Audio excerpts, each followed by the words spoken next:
everyone, it's Kiki, Kyla, and we're here for nylonpink.tv, and we're going to talk about the 10 things that you need to wear when you travel to India. when we were about to go, I had a bunch of like little dresses packed until Kiki told me that would not be appropriate. Make sure you watch this list because you can be stylish and cute without wearing LA type of wear. The first one is bring a backpack. If you carry a purse, you might run the risk of getting things stolen. And when you get things stolen, that means your passport, money, all the things that you own, and it'll be really hard to get back to wherever you're coming from. I had a backpack from Cotopaxi. They gave it to me, disclaimer. Also, it comes with a little day pack. I use my backpack as my second carry-on luggage. It's a pretty big, bulky backpack because it carries like so much stuff, as much as any other carry-on. The day pack really helps, you know, if you want to go on a quick trip through a temple. You could just pack your essentials, your water, towel, because it's really hot out there, but you don't have to bring everything with you. Also, those backpacks, they have a really cool llama logo, so I personally love them as well. They're super cute. They're so good. Yeah. But it's important that you choose the right backpack. What's cool about the backpack that I brought, it has an upper zipper where you can just access your essentials really quickly. So you don't have to like open it up like a suitcase and, you know, get your more important valuables. Next up, we have scarves. Scarves are essential for India. I had a really bad weave situation going on, so that's actually why I started using scarves in India. But it turned out to be a fashion statement that I take away from the trip. We kind of did like our little own rendition of like a headscarf. You can wrap it around your head, or you can use some of the bigger scarves and wrap them around your shoulders to keep warm or to cover up. You can use saris and scarves too. I did that. Oh yeah, she straight up did it, and it looked really dope. I would suggest bringing one really long scarf if you want to do some crazy wrapping. I went online to look at tutorials. There's a million ways you can tie a scarf. Ooh. So, you know, you can put it up here with a little bow. You can put it like a headband. You can use it as a belt. So there's all kinds of things you can use the scarf for. Number 3 is henna. Henna is one of my favorite things. I personally love tattoos. I don't have any. Henna was so cool because you can get a temporary tattoo. Henna is actually made from a flowering plant that grows in tropical and subtropical regions. So we just learned that right now. Just for you guys. The organic substances dye your skin. You get these beautiful intricate designs on your hands. They usually run up the finger, they come down the wrist. Sometimes for the weddings, if you've ever seen an Indian wedding, they'll get their feet done. We were able to get our henna done courtesy of the India Tourism Board. We lasted the entire trip. You'll be amazed. We sped up the video here of the henna, but it was pretty fast. It's really intricate, and it's not like they're slowly drawing the designs. Like, these women are masters, and they did different designs on every single one of us. And it's also popular to get it done on your palms, although we didn't get that done. I would have liked that, actually. That would have been kind of cool. Yeah. Like, high five!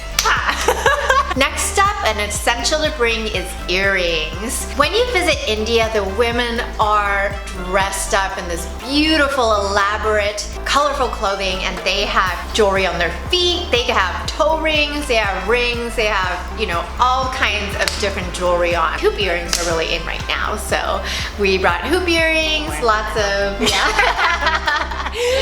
what are those called? Those, tassels. Tassels. Yes. Yeah, tassels are really big right now. But statement earrings, along with, you know, some smaller earrings too. But you're gonna be amazed how much the outfit changes with earrings. You know, it can totally change the look. All about the accents.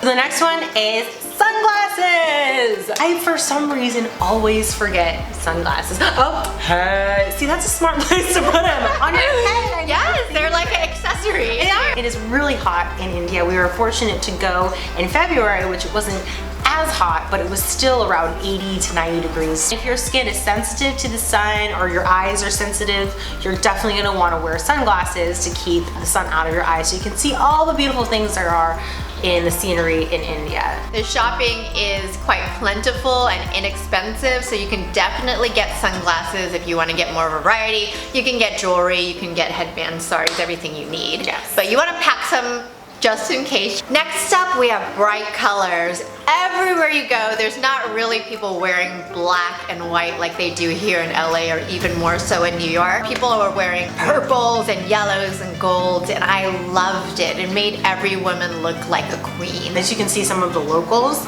even the guys were wearing like bright reds, yellows. It just stands out. There's not a lot of green going on in India, but the contrast that you see with those colors popping on sort of a more neutral background is just stunning. It's a sight that you won't want to miss. I'm a color girl for life anyway. Are you a color girl? I'm a color girl. So the next one is comfortable pants. I personally am a little bit more tomboyish, so I do like to have pants. Got my pants on right now. Sorry, that's my foot. But comfortable pants actually work pretty well in India. And we're not talking about like sweatpants or anything like that. Like, we're talking about culottes, palazzo pants, stuff that's like really like flowing and got a little bit of ventilation because it is hot. Linen pants are great. Anything that's cotton and is breathable works really well, especially if you're doing a little bit more hiking. You'll kind of notice the theme with India is flowy fabrics.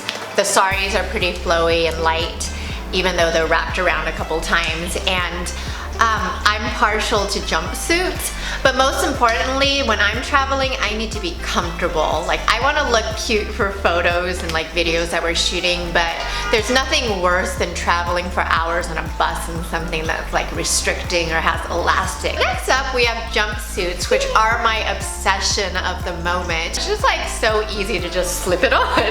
Although, when you're bathroom. Yeah, when you're going to the bathroom, but it's a little bit of it. Worth it though, because they are so cute. So don't drink as much water when you're wearing jumpsuits. There are jumpsuits that are also uncomfortable, but the ones that we brought were just kind of ones that you zip up. They're loose, flowy, and not body restricting in any way. The next one is flowing dresses. Kyla had some amazing dresses that looked so gorgeous. When you're climbing up to the top, there's a lot of wind, so it actually makes the dress look just stunning in the wind, like blowing, you know, slow-mo. You've got some like really cool wavy action. If you do bring a dress, make sure it's down to your, like past your knees, down to your ankles. It's a total faux pas to wear short dresses, even though we saw some tourists doing that, especially if you're visiting historical monuments. You're technically not allowed to go inside if you're wearing inappropriate clothing. That means showing your thighs and knees and showing, even your shoulders aren't allowed for India. So make sure to be respectful of the culture and, you know, try to fit in. Don't be like an obvious tourist. Lastly, we have sandals, comfortable sandals. Yes. Sandals are good for even hiking and climbing if you get the right pair. And also they match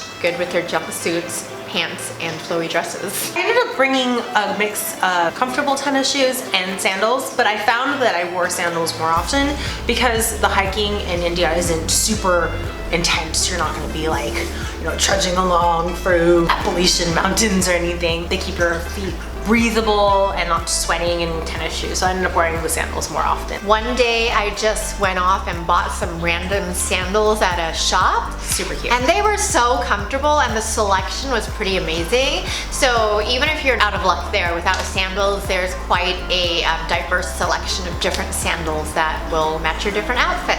And they're really cheap.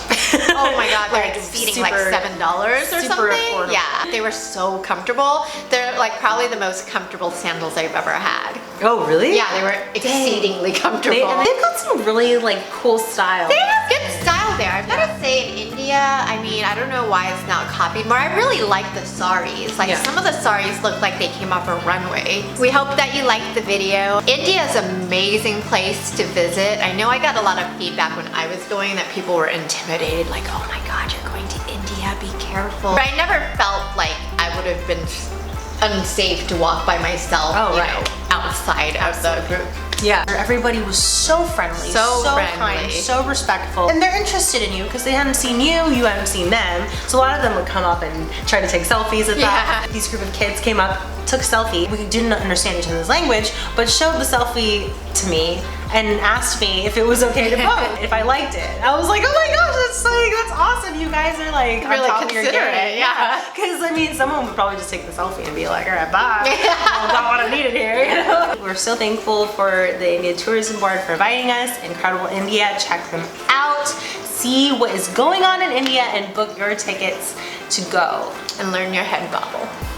which we didn't. Wait, tigers? I don't know how to do it. Is it to the right or the left? I don't think there's any rules. So we'll catch you guys later. Bye.